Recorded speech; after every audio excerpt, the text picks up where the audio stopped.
ফেব্রুয়ারিতে জাতীয় নির্বাচনের মধ্য দিয়ে ন্যায় ও জনগণের ক্ষমতায়ন প্রতিষ্ঠা করার অঙ্গীকার ব্যক্ত করেছেন প্রধান উপদেষ্টা ডক্টর মোহাম্মদ ইউনূস। বিশ্ব খাদ্য ফোরামে একথা বলেন তিনি। প্রধান উপদেষ্টা বলেন, গণঅভ্যুত্থানের মাধ্যমে তরুণরা গণতন্ত্র, শান্তি ও মানবাধিকার পুনরুদ্ধার করেছে। তরুণরাই দেশের প্রতিষ্ঠানগুলো পুনর্গঠন করছে। বাংলাদেশ ছোট দেশ হলেও ১৩ লাখ রোহিঙ্গাদের খাবারের ব্যবস্থা করতে হচ্ছে বলে জানান প্রধান উপদেষ্টা। এ সময় বিশ্বের দারিদ্রতা দূরীকরণে ৬ দফা প্রস্তাবনা তুলে ধরেন ডক্টর ইউনূস। বিস্তারিত জানাচ্ছেন Yasin Rana. Hand in hand for better food and better future প্রতিপাদ্য নিয়ে এবার অনুষ্ঠিত হচ্ছে বিশ্ব খাদ্য ফোরামের ৮০তম সম্মেলন। সম্মেলনে কি নোট উপস্থাপন করেন প্রধান উপদেষ্টা ডক্টর মোহাম্মদ ইউনূস। তিনি বলেন, খাদ্য মানে শুধু পুষ্টি নয়, এটি মর্যাদা ও ন্যায় বিচারের প্রতীক। Food is not just about calories, it's about dignity, it's about justice. Doctor Yunus বলেন, ক্ষুধা দূরীকরণে যেখানে অর্থের অভাব রয়েছে, সেখানে যুদ্ধের জন্য অস্ত্র কিনতে $1 ট্রিলিয়ন খরচ করা হচ্ছে।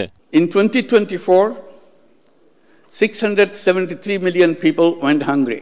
২০২৪ সালে ৬৭৩ মিলিয়ন মানুষ অনাহারে ভুগেছে, অথচ পৃথিবীতে উৎপাদিত খাদ্য পর্যাপ্তেরও বেশি।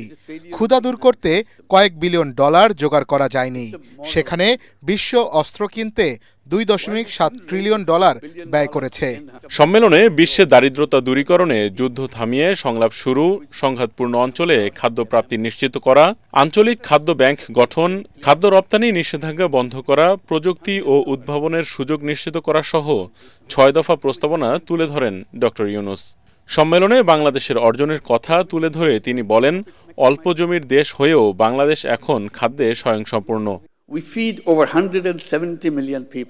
আমরা ১৭ কোটি মানুষের জন্য খাদ্য ব্যবস্থা করে থাকি।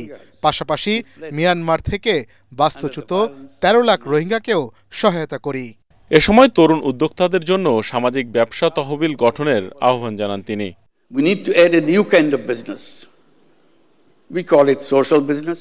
তরুণদের জন্য সামাজিক ব্যবসা তহবিল গঠন করতে হবে।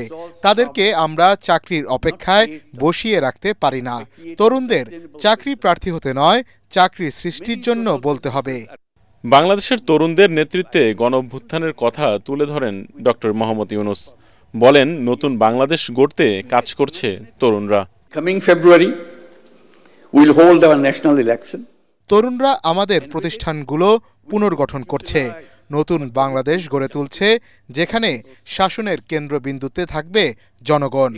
আগামী ফেব্রুয়ারিতে জাতীয় নির্বাচনের মধ্য দিয়ে আমরা ন্যায় ও জনগণের ক্ষমতায়ন প্রাতিষ্ঠানিকভাবে প্রতিষ্ঠা করব। সম্মেলনে ৩-০ বিশ্ব গড়ে তোলার আহ্বান জানান প্রধান উপদেষ্টা doctor Mohammad Yunus. Thank you very much. Yasin Rana, ATN Bangla.